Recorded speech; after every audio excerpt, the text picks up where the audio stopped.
Today we're going to recap Faraday's law and Lenz's law. And this, we're not going to focus too much on direction, okay, because it is quite complex. We'll do that more on Friday. We're going to talk about the effect of changing magnetic flux in a loop. Okay, we'll try to get more of that. Alternating current generation and transformers. So we'll do a lot of the direction stuff on Friday's lesson. Thank you. Okay, so just recapping. Magnetic field lines.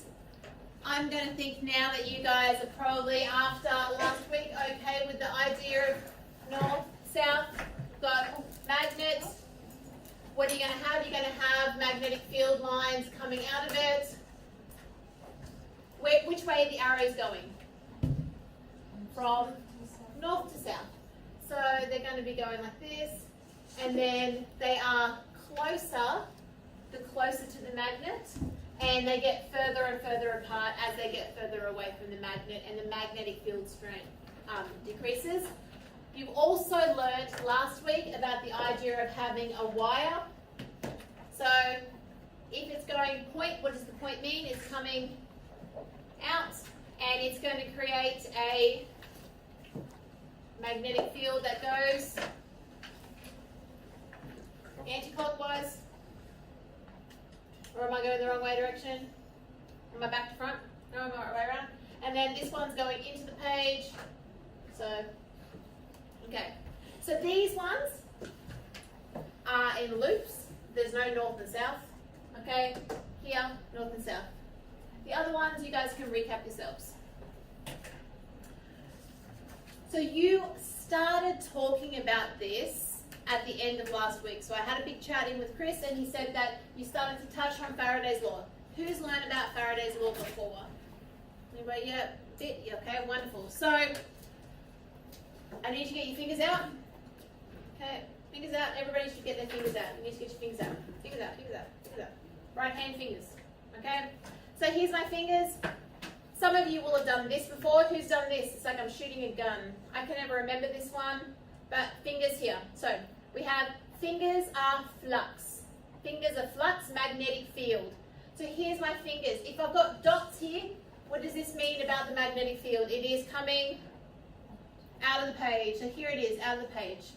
Now I drew on my hand for the last classes, and I'll draw for you. If you want to, a plus on my palm.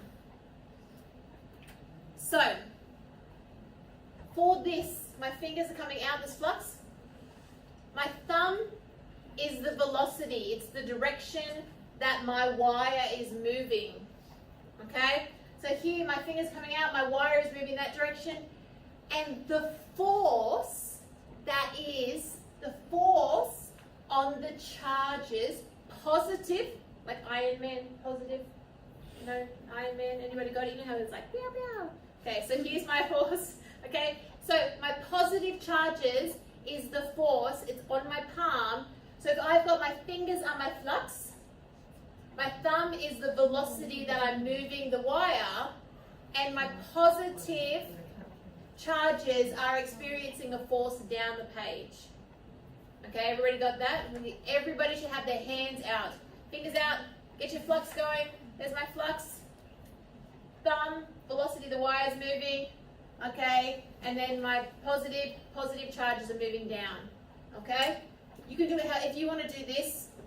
I can never remember it. Okay, Faraday's law states that when the magnetic field in the region of the conductor changes, so I'm changing the magnetic field when I move the wire, because I'm changing the area it's exposed to.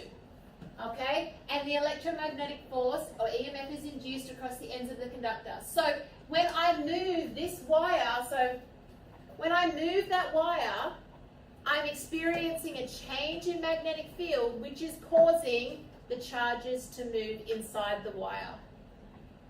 If the conductor is made part of a complete circuit, okay, then it's going to induce current. So as it stands by itself like that and I move it, it's going to sort of like polarize it. When I put it in to a complete circuit, it allows the flow of charge in a closed circuit. Okay? looked at this, I think briefly quantifiably. So here now I can look at the force that's on the charges, like it's pushing, the force is pushing on the charges, is equal to how large the charge is, so the size of the charge, multiplied, okay, by the velocity times the magnetic field strength. And you guys did this when you were doing it. I know it's in your quizzes. Don't you have the charges shooting in and they move? Okay, yes, you with me with that? Yes? So now how does this then apply, okay, when you have a length of wire? Well, it's that same force that is applying when it's in a magnetic field and pushing it, is the same force that's pushing on this here, and the induced electromotive force is equal to the size of the magnetic field, which makes sense, the larger the field, the larger the force, times the length of the wire, right, so how big is the wire, times the velocity that it's moving. This sine theta has to do with, you know, if we really think about here, if it's this, my field's coming out like this, right, my field's coming out like this, think about it, as this wire moves over like this, right, it's hitting it, isn't it? It's being exposed to all of those field lines. Everybody with me there? Like you can see, it's cutting at 90 degrees. But if it went like this, is it going to be cutting anymore? Like it's not experiencing any change. So that's the direction. So the field is coming here. So this is the cutting of the 90 degrees here, right? And then as it changes, it's going to impact on the angle that it's actually being exposed, that how much of the wire is being exposed to the field. Any questions on that? That's, I think, we've got from it's components. Back to that idea of components. Okay, oh, and just to recap, I know you did last magnetic field strength Teslas. Okay, it's not just a car. No. Okay, it's too late in the day for jokes. So if we want to do that from just a mathematical standpoint, here, if I have 1 meter piece of steel wire moving at 0.5 meters per second, perpendicular, what does perpendicular mean? At 90 degrees, yes, right angles. Okay, to a magnetic field strength of 5.0 milliteslas. Okay, the strength of a typical fridge magnet, so it's not very large. Okay, the EMF induced across the wire, calculate it. Okay, I just take the knowns and unknowns as a standard. I get my formula, I substitute, and I solve. And I think as somebody pointed out too, I've done an error, 3 and 5. Okay, but it's as simple of, here's my formula, substitute and solve. So that's a really stock standard, you know, simple question that you could expect in an exam. Okay? So now we're moving into a bit more complex things. We need to start off by thinking about what a solenoid is. Now if you want to have a look at these after, feel free to come and have a look. If you think about it, if it all has to do with the length of the wire, I'm going to be limited by how long I can make the wire. Like realistically, I can't have a wire from the top to there. It's just not practical to have them. It's just ridiculous, isn't it? So the whole idea is that I can take my wire and I can get it to take up much less space by just coiling it around. And what ends up happening when I do that is I create a solenoid. So a solenoid is just a coil of wire, okay? So I've taken the wire and I've coiled it around. And what that ends up doing is it generates, so if I was to connect this to electricity, I now have current going through my wire, so it becomes a magnet. So if I connected this, I tried to do it and I couldn't get it to work. If I connected this to a power source, right, so it was connected to a power source, I couldn't get it to work. I think I broke it. Okay, if I connected it to a power source, I now have power going through wire. I'm now creating a magnetic field. So an electromagnet is a solenoid. Now, A magnetic field, though, if I expose a wire to a magnetic field, I generate a current. So in these situations here, I've connected my solenoid to a power source, and it has generated a magnetic field. I can connect my solenoid just to a galvanometer, just reads whether or not there's current, okay, and voltage. If I connect it to just something that's going to measure, and I change the magnetic field, the change from this moving, okay, magnet, that change will generate a current in the wire. So it goes both ways. Solenoids are amazing, electromagnets. So Lenz's law, now, just to let you know, we are going to do a lot more of this on Friday when we separate out. If you're struggling to get the easy stuff, I'm not going to ask you to do too much of this. If I want a 7 and I'm motivated, then we need to spend more time doing this. So we're going to separate into groups on Friday. But as a general thing, Lenz's law states, okay, we think about our coil of wire, that the current induced in a conductor, so let's pretend that this is a magnet, and I put the magnet in, and I put the magnet in, and I change the magnetic flux by moving my magnet. The current induced in this conductor by changing the magnetic field, so here, if I move the magnet in and out, I'm changing the magnetic field, okay, is in such a direction that its own induced magnetic field opposes the change that produced it. So the simplest way to think of it is, and the simple and not simple, is this magnetic field that I'm moving induces a current, but that current induces a magnetic field in the opposite direction that the magnet is moving. So we are going to talk a lot more about that on Friday for those who want to. For those who are like, you know what, it's such a small part of the exam, I'm going to focus on other stuff to get myself across the line, to get a pass, a 4 or a 5, they might not want to do that, okay? So the next thing that's really important to know with this concept is the idea of magnetic flux. Now, if I have my wire again, here is my wire. It looks very, do more physics, okay? So here, I'm going to generate, what am I generating? What am I generating? A magnetic field. Well, I'm incredible. There's my magnetic field, okay?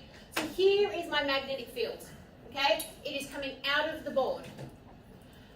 When I take my wire, right, my conductive wire, and I move it across, okay, it has a length, and then it is moving with a velocity this direction. So it has 1 dimension, 2 dimension. So it's actually, if it starts here and then is moving along here, it is covering an area. Okay, it is moving an area. The area, okay, that it is moving across, the area that it covers multiplied by the magnetic field strength, we define as magnetic flux. So magnetic flux is all about dealing with how much the value, the magnitude, the size of the magnetic field strength multiplied by the area in which you are covering. So here I've moved this, right? So we can really think about, I had a length multiplied by a velocity. Okay, well the actual equation, the EMF equation that we're coming to, was V times sine theta. Right, everybody with me there? Let's say that it was sine 90, so that just equals 1. Well, length times velocity is length times, can we just call this x over t, which is the same as area over t. And you're about to see that. Okay? So this flux is just the magnetic field strength times the area that it is passing through. So here, for example, what is the total magnetic flux passing through an area measuring 24 centimeters by 48 centimeters if the flux density B is 3 times 10 to the negative 2 Teslas at the angle of 90 degrees. So what that means is that the flux is coming through, and rather than hitting straight, everybody, you want to get your own paper? Get your papers. You've got your papers. Put your papers like this. Get your fingers. Fingers is your flux. Fingers is your flux. So when they go through here, okay, it's at 90 degrees. So the flux is going to be the magnetic field strength multiplied by the area that it's hitting. But if you move your fluxy fingers so that they're not at 90 degrees, are they getting the full amount anymore? It's now a vector, isn't it? It's a vector. So it has a component, an x component and a y component. So we want to know what component of y is the actual magnetic field strength that we're getting. Does that make sense? The component, we're looking for the y component. So if the angle is 70 degrees, it means the angle is 70 degrees in here. Okay? Yes, no, maybe? Yes, yep. So then we substitute in. Any questions with that? No? That was, everyone's like, that's simple, Sarah. We're good. No, yes, maybe? Okay. So now, why do we care about that? Okay? Well, some people may not care about it, but it is very interesting because it helps us, okay?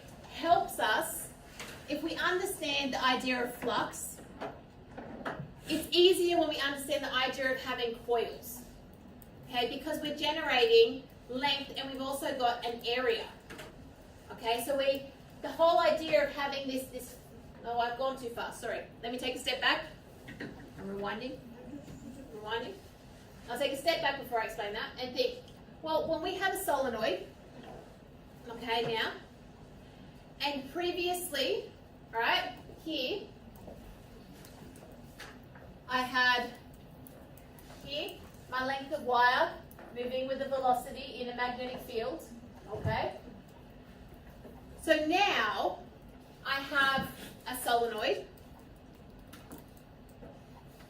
and I'm not moving it across, I'm moving the magnetic field in and out of my coil.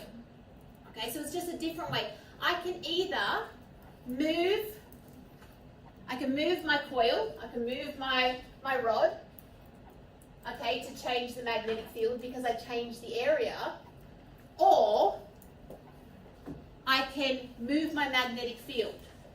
So when I move my magnetic field, here it goes from having 0 to something, to 0 to something, and then in the opposite directions. Okay, so I'm changing that magnetic flux. Okay, because I'm changing that area that it's exposed to with my magnetic field. So when I have a situation where I have a coil, I'm going to induce an electromotive force in the coil, and that electromotive force has to do with how many loops of wire it has, multiplied by the change in flux, in magnetic flux. Magnetic flux is the magnetic field strength multiplied by the area. Okay?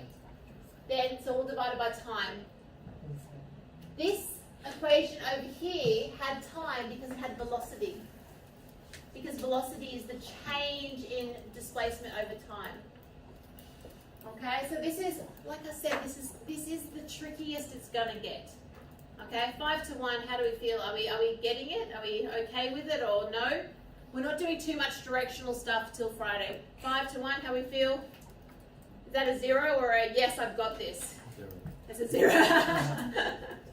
Okay, so we could look at these these questions, if you have the magnetic flux inside a single loop of wire, okay, when it changes from 5.0 times 10 to the negative 4, Webers is the units, sorry, for flux. The unit, Weber, is for flux. When it changes from 5 to negative 5 times 10 to negative 4, Webers in 0.01 seconds. So here we're just substituting in, okay? This negative has to do with the fact that Lenz's law states the opposite direction is going to occur due to the induced current. Okay, but more, we'll do that a lot more on Friday. Okay? So, any questions with that? Everyone's like, no, time? Let's keep going to the next one. Okay, here's the good one. Okay, this is a bit tricky. Okay, so, consider the apparatus. We are not going to focus on the direction stuff yet. Let's do that on Friday when we have more time. We have an apparatus. Which direction is the magnetic field going? Which direction is the magnetic field? It is where? Into the board. So the magnetic field is going into the board. We have a piece of wire, okay, a conductor that's sitting on two rails. What does rails mean? Like railway tracks. So it is free to roll up and down. Okay? So it is free to move up and down. And it's all connected, so there's all metal connected by this galvanometer. A galvanometer is just a device that measures, here it's measuring an electromotive force. So it's measuring the electromotive force, but what it's doing is it's creating a circuit. Okay, so we've got a creation of a circuit here. So, explain why there will be an induced EMF across AB, so here, AB, if the magnetic field changes from a value of 2 times 10 to the negative 2 Teslas to 0 in 5 milliseconds. So talk to the person next to you. Why, if I change this magnetic field, okay, the strength of the magnetic field, why will that induce an EMF in my conductor? Talk to the person next to you. Why are you going to have an induced EMF? Talk to the person next to you. But talk to each other. 它的意思就是磁场减小，它会产生感应，电流就是为了阻碍你它。反正你不懂是有屁。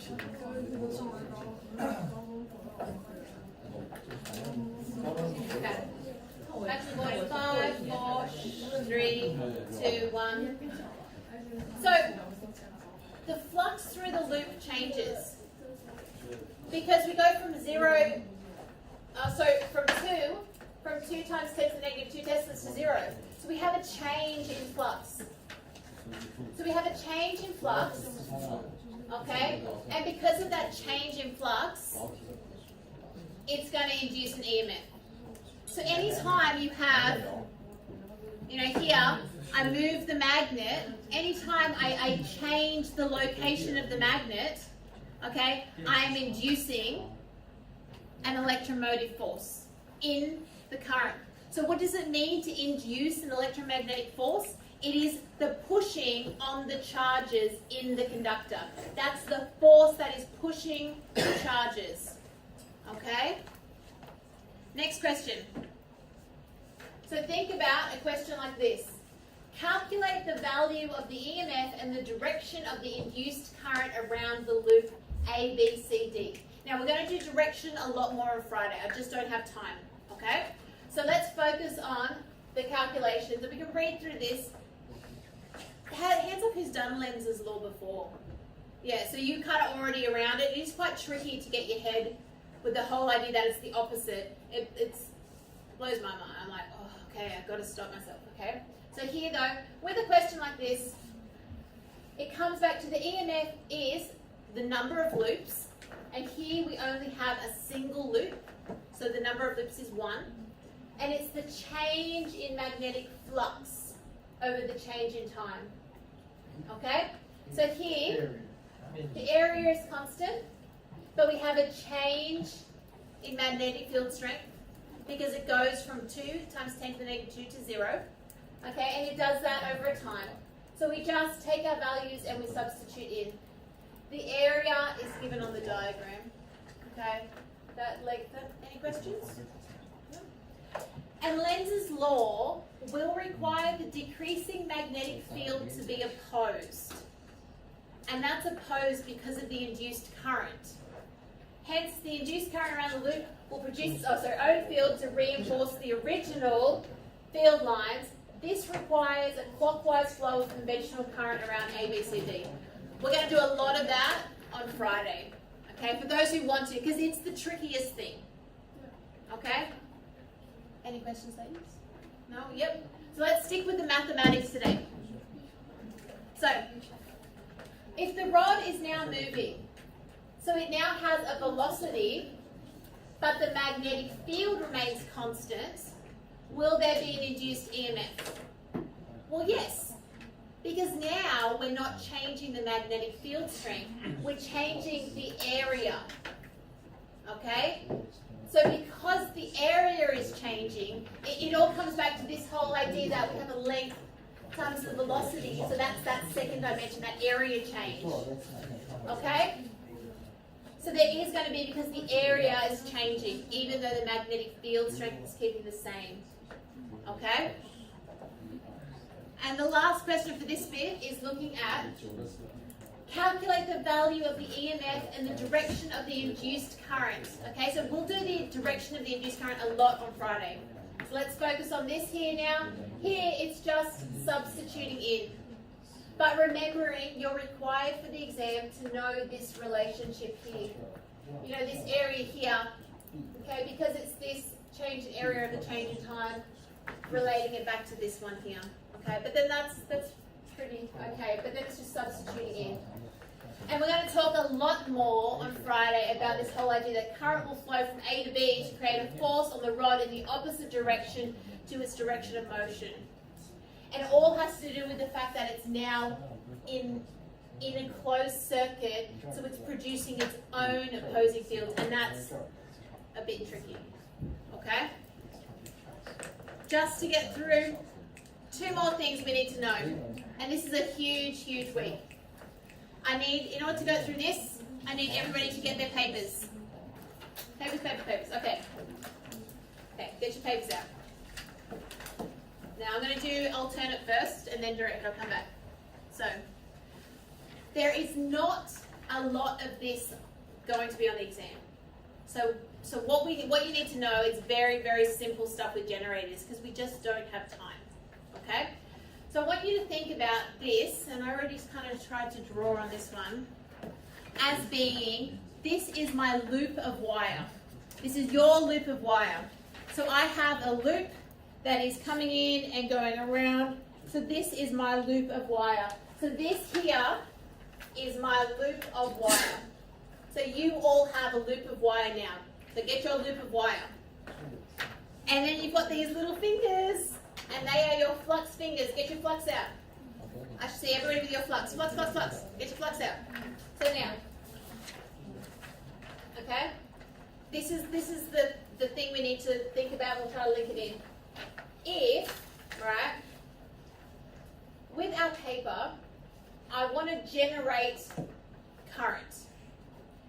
So if I move this, if I spin this around in a magnetic field, so I've got a north and a south, so I'm generating a magnetic field, and I move my wire, I'm going to generate electric current, conventional current.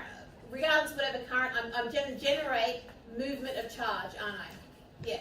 So I'm moving this. So I am moving this, right? And when it moves in an electric field, it is going to make charge in the wire move. Is everybody with me there? Yep. Alternate current is generated, right? So alternate just means it goes from being positive to negative, positive to negative, positive to negative, right? Just alternate means opposite, like opposing. So you've either got a positive current or a negative. Okay? So that's just that. So here now, if I have this coming in here, now, at the moment, oh, it's meant to be flat. At the moment, is my coil experiencing, does it get any of, okay, the magnetic field? Is there any magnetic field right now that is on my wire? Is there anything? No. No. It's zero.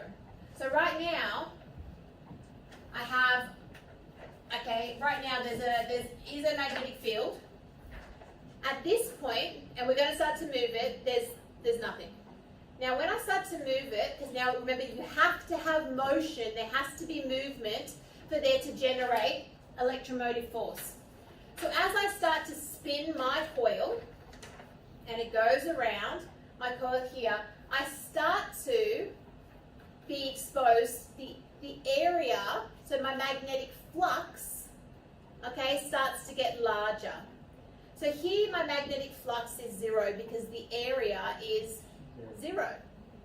But as I start to spin it, that area that it's having exposure to, that it's seeing, gets greater because of the component. Think about the component, right? Until it gets, my wire spins until it's at this point here where it's at 90 degrees. So now, yeah, it's at the maximum electromotive force, right? So it's maximum. And then as it spins around here now, it goes eventually till it gets back to zero. Now, that was this direction of the, that was this part of the wire. So think about this one was now at the bottom, and now it's it's gone. Sorry, it was on my side here, so am I there? And now it's on this side. So as it moves back towards me now, as it's spinning, it now ends up doing the opposite. It generates the opposite electromotive force because it's on the opposite side. Because think now, this line here now is being exposed to the southern side. Okay, so the magnetic field flux is the opposite, okay, as it spins around. And that's what generates the alternate current. If we want to have a direct current from a generator, we have to have what's called a split ring commutator here, where it actually just, even though it's spinning, it allows it to be a constant direction. So it actually just, what's the best way of explaining it? See how it moves with it, so it actually allows the generation to be in the same direction. But I'm just wary of when it's not really going to be a very big component at all of the stuff that we need to know. It is an amazing link here to learn more, and so maybe something we'll go over more on Friday, but I just don't have any more time. Split ring just allows it to maintain a positive electromotive force. And then the last thing that I need to cover is transformers.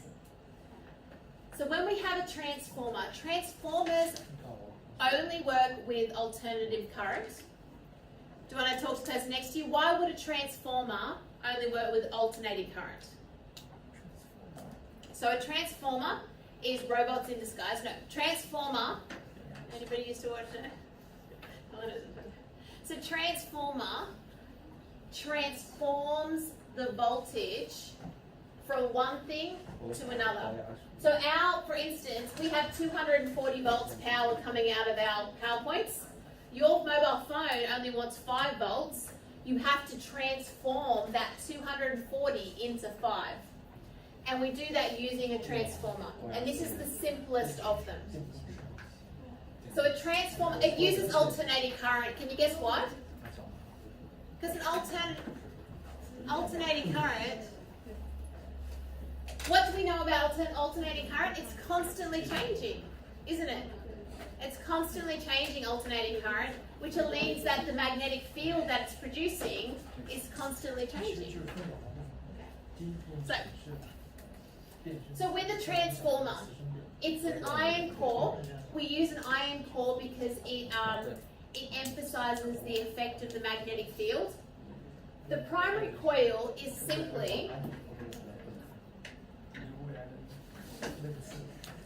so you have the one coil, the one iron core attached to each other. It's like a big ring. I wish I had one to show you. You can have a rod like that. This primary coil is what's attached to our 240 volts. Okay, so it's a 240 volts in Australia.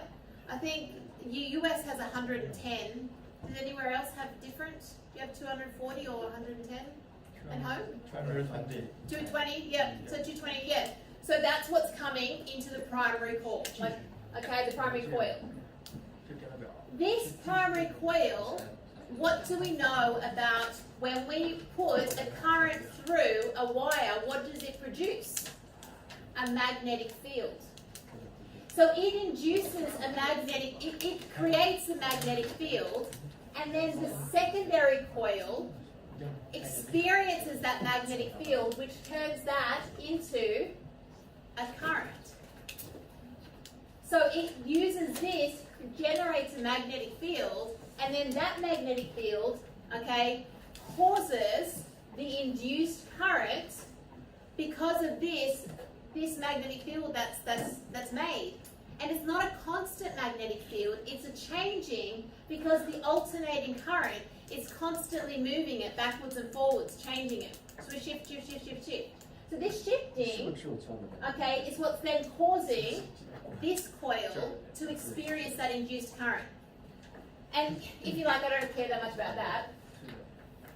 The simplest way is to think about it in the ratio. So the ratio of the primary coil voltage to secondary, okay, secondary coil voltage is the same as the number of loops from the primary to the secondary. So if we want to loop down, if we want to step down and have a smaller voltage, we have to have a smaller number of loops will produce a smaller voltage. If we want to produce a higher voltage, so some machines might want more than 240 volts, we have a larger amount of coils will produce a larger voltage because they're in the ratios with each other. And the power in equals the power out when it's 100% efficient, so it's using all of it. So what does that look like? This. You definitely want this as a question in your exam because it's a nice, simple question. A transformer consists of a primary coil with 120 turns and a secondary coil containing 24 turns. So if it's got 120 and it goes down to 24, it means the voltage is going down. If a voltage of 240 volts, AC, alternating current, very important, okay, is applied to the primary coil, calculate the voltage across the secondary. Here, it is simply a ratio calculation. So you're going to end up with just using the ratios.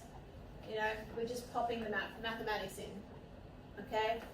If the transformer is 100% efficient, all of the power going in, because power is voltage multiplied by current, is equal to all of the power going out. So here I've got 240 volts going in, okay? It tells me here that the current, the primary, is 0.24 amps, okay? If I know that there's 48 volts coming out in the secondary, it means the current must be 1.2 amps because they have to be equal with each other.